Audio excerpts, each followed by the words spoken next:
Hey YouTube, what's up? My name is Tara, but some people call me Mama Sage. For anyone who's new to my channel, I work an active 12-step recovery program, and the point of my channel essentially is just to share with people who have a loved one who's an alcoholic or an addict a little bit about what that life actually looks like, as well as to offer hope for anyone who's struggling with trying to get clean or sober, or anyone who's been in for a little while but you're having a hard time, kind of really getting going in a program. I think that all of the options are great, whatever works for you. I just want you to live the best life that you can, because today I am living a life beyond my wildest dreams. I never could have imagined that my life could be as awesome as it is today. So there is hope out there. There are resources for you. And yeah, so let's get into this next episode of Tara Was a Mess, because this series is all about how much of a mess my life was whenever I was in active addiction and alcoholism.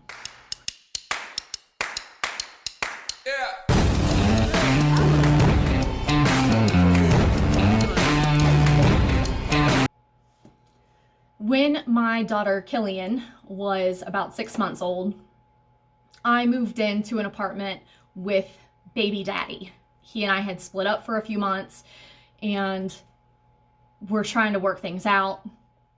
I really wanted to hold my nuclear family together because my parents are still together to this day. They've been married for over 35 years, and those were the values that I had. And it was really important to me at that time to try to maintain that nuclear family. So he was living in this apartment complex down in Grove City, Ohio. And for anyone who doesn't know, Grove City is like a rural suburb on the southwest part of the southwest part of the interstate, off the 270 outer belt. This apartment complex that we were living at was pretty ghetto. It was not fancy by any means. They were top and bottom apartments. So the bottom apartment was like halfway under the ground, and the upper level was only about half a story off the ground, if that makes sense. And there were 4 apartments in each building. So we were on a bottom level, and the whole apartment complex, it was really inexpensive. I think it was, I don't know, it was like $500 or $550 a month, maybe something like that. It was pretty darn cheap. And, especially for a 2-bedroom. So we had a room, and then my daughter had a room. Now, this whole apartment complex was full of young adults. We'll just call us young adults because we were kids. I mean, the behavior was just really immature. We were ridiculous, honestly. Almost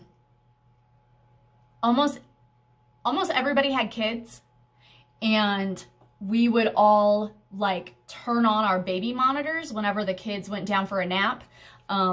We would turn on the baby monitors so that we knew if anything was going on, and then we would run back and forth across the apartment complex and hang out at like different people's apartments and stuff.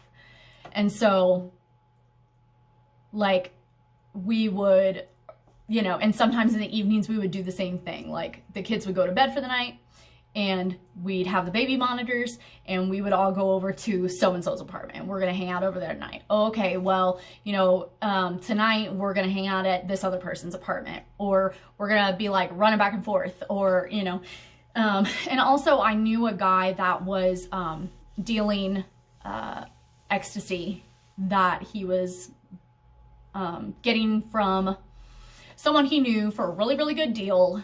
And so at first we were buying it off of someone else, and then we met the guy that had it, and so we started buying directly off of him.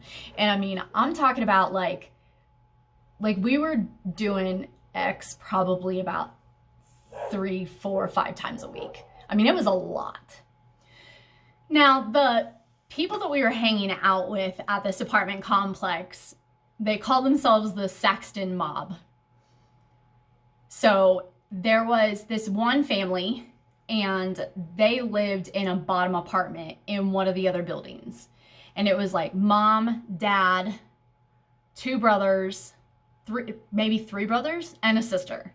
So I think I might have been in their place one time ever, like stepped foot inside the doorway, but like I don't know how they slept in that place or anything, because this is still a 2-bedroom apartment, you know, so they're lapped up in that place.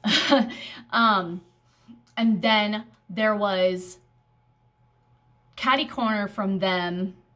So like on the top, on the other side, there was a guy and his girlfriend and their child. 2 kids. They had 2 kids. One was really young, like my daughter, and the other one was a few years older, and they had her whenever they were in high school. Now, across or downstairs from them was the guy that we were originally buying from, and he lived with his mom and his mom's boyfriend. His mom was a former stripper, and she had these really great implants that she'd gotten like in the late 80s. I want to say that they were silicone and they were teardrop shaped, and they were really like natural looking. Good stuff. And then he was like 17 or 18 years old. And so half the time he was with his mom, and then half the time he was with his dad. But whenever he was there, he was actually hanging out on the other side of the courtyard at a different apartment building with this chick who was like early to mid 20s. I think she was just a couple of years older than me, and she had 2 young kids. And he would go over and hang out at her house, and they were sleeping together. And then there was another couple of people that were living in this one other building, and that guy had a daughter, and he was best friends with the other young guy and his girlfriend. They had gone to school together. So, oh, and there was this other girl also that lived in a 1-bedroom apartment, like over on the other side of the complex. So it was like our line of the line of buildings that we were in. It was like 3 buildings on that side, and then 3 buildings on the other side with a walkway down the center. And then there was another apartment building behind that. And then there was a driveway and parking lot. And then on the other side of the driveway / parking lot was a courtyard. And there was one building, one building over on one side, and then 2 buildings here, and then another one over on this side. So there were like 4 or maybe even 5 buildings over there. I have to tell you guys about our landlord. I had the opportunity to work in the office at that apartment complex, and I was in charge of maintenance. So my dad taught me a lot about tools and building things and fixing things and whatnot whenever I was a kid. And so I was more than capable of telling, a couple of groups of guys what they needed to do to be able to get these apartments ready to be painted and flipped for the next tenants. I wish that I could show you guys a picture of this dude, because it was really something. So this guy was probably around 6'2", and he was around 250 pounds, I would say. And he was married to a woman who was about his age, I would say mid to late 30s, probably closer towards late 30s. And they had 2 young children.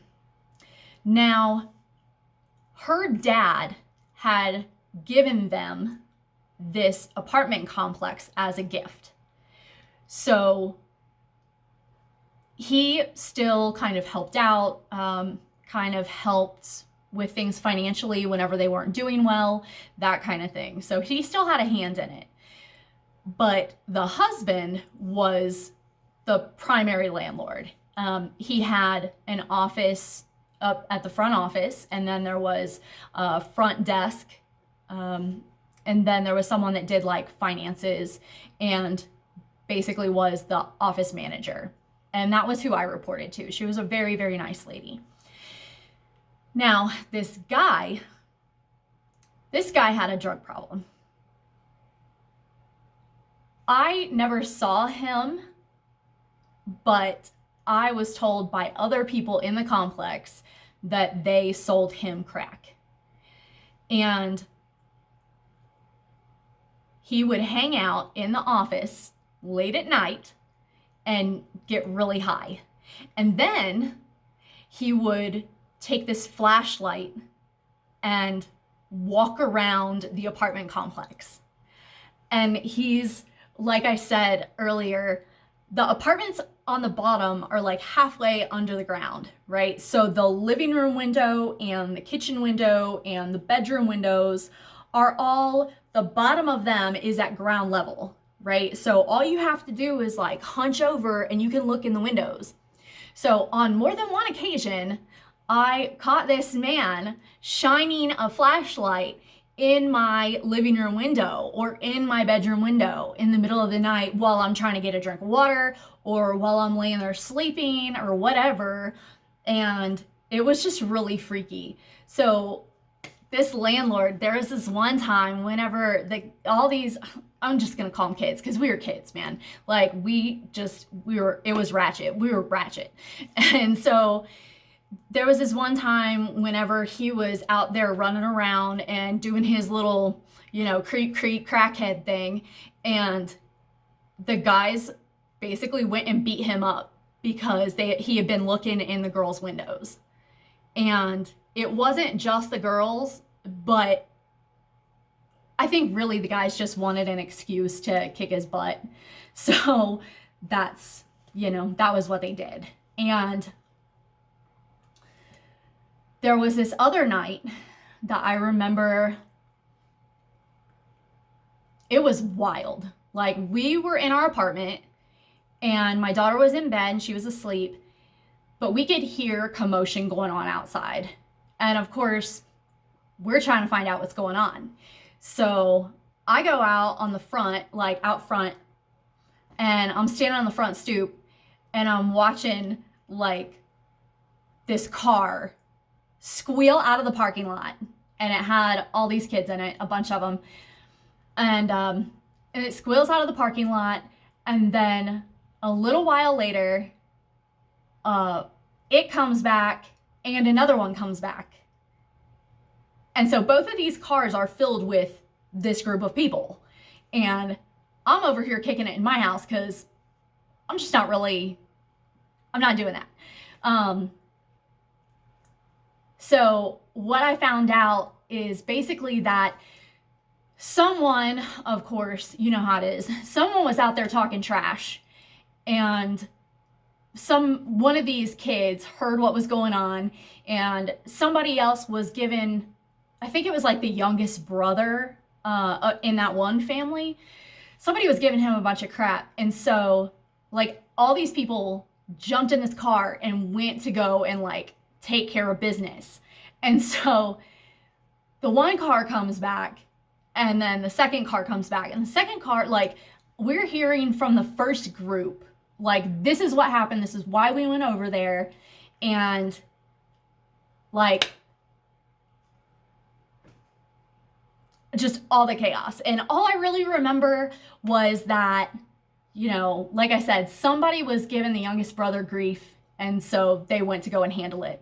And of course, you know what it's like. It's like da-da-da-da-da, like, lots of head bobbing and, lots of screaming and cussing and I'm gonna call the law on you and, stuff like that. So then the second car comes. The second car had the back windshield, like the back window busted out of it with a brick, and there was a baby in the car. Okay, a baby. For one thing, why y'all take a baby with you? For another thing, somebody busted out your window?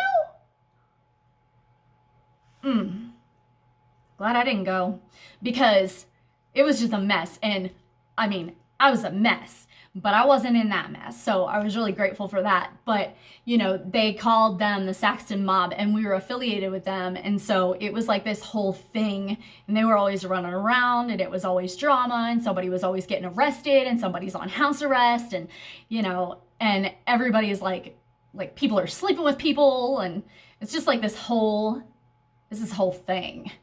And I want to say that we lived there for about a year or so. I think maybe it was a little longer than a year, because for about 6 months I paid our rent just by working at the office, and then I would get like a little paycheck to go along with it. But it was a really interesting experience, and I wish you guys could have seen some of the stuff. Like, I mean, the house parties were insane because it was just like bottles. My 21st birthday is when I got pregnant with my son, and I went with the girl who had the 2 kids that the young kid was sleeping with.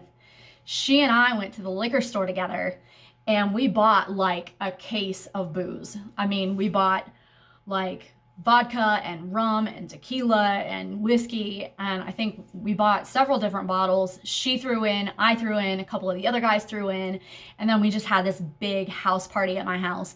And of course, then the other guy has ecstasy, and so and everybody in the complex is doing all this ecstasy. I mean, it's ridiculous. Like, it's a ton. And I mean, he was probably selling like over 40 rolls a night, over 40 singles a night. Oh, like well over. I remember on my 21st birthday, I bought like 3 for myself and 3 for baby daddy. And then I went back and got 6 more. So I had 3 more and he had 3 more. So that would put us each at 6. And then I know for a fact that the dealer gave me a couple, and I got one from 1, 2, 3, 4, about 4 different people. So 6, 7, 8, 9, 10, 11, 12 singles of ecstasy in one night. I was trashed. And they were blue ones and green ones and yellow ones and orange ones. So they were up and down, because blue's up, blue and green are up, and orange and yellow are down. And it was just a mess. And I just remember like passing out on the mattress that baby daddy had pulled out in the living room floor so that we could turn the TV on out there, because we only had one TV at that time. Yeah, that was crazy. And that was, I think, that was right around the time that my son was conceived. So very shortly after that, I think it was about the middle of November. Yeah, about the middle of November, I told my mom that I was pregnant. So that's another story. So I hope that you guys got something out of this story, and just know that no matter how bad your life has gotten, no matter what decisions you've made, you can always come back from it, and you can live a life beyond your wildest dreams. So, you know, if you guys have any questions, comments, put them below in the comment section. And as always, I will put some links in the description box so that you guys have some resources. And yeah, much love. I'll see you guys next time.